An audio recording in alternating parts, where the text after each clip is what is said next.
देखा धनुराशि धनुराशि व्यक्ति आज दिनटी बंधु मिलन कटो नूतन बेपार सुजोग आज सृष्टि हो धन लाभ हो बेपार वाणिज्य लाभवान हे उत्तम भोजन वस्त्र सब मिल नूतन जानवाहन क्रय करपारती आज परिवार लोक सहित समय काटे मन भल छोट स्थान को आज यात्रा करपारती आज दिनटी बहुत भलरे कटो असुविधा किसी ना प्रायतः आज दिनटी आहरी भलरे काटियापाई हेले प्रतिकार स्वरूप आपण शमशान पाखर किसी माटी आनी निज स्त्री मस्तक तिलक करूँ देखिए जहाँ भी निष्ठा सब खंडन हम स्वफल निश्चय पाइबे। आसन देखिए मकर राशि मकर राशि व्यक्ति आज दिनटी षष्ठ स्थान चंद्रमा गोचर हेतु दिनटी बहुत भलरे कटो स्वास्थ्य भल शत्रु दमन हे मान सम्मान जश प्राप्त करेंगे धन क्षेत्र में अभिवृद्धि हम माली मकदमा कोर्ट कचेरी केस फेस आपण आगुरी लगी विजय प्राप्त करेंगे आपणकर सूक्ष्म बुद्धि आज विराटकाय शत्रु को धराशायी करे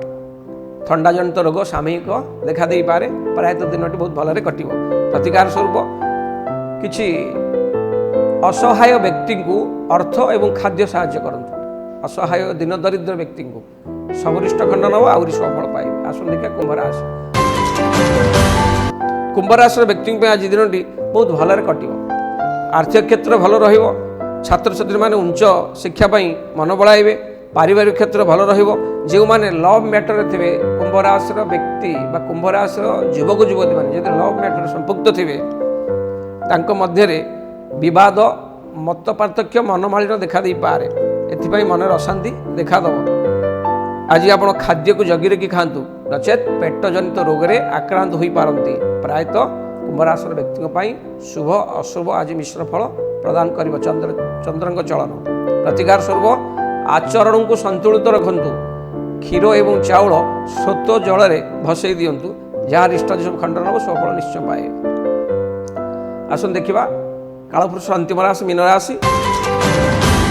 राशि व्यक्ति आज दिनटी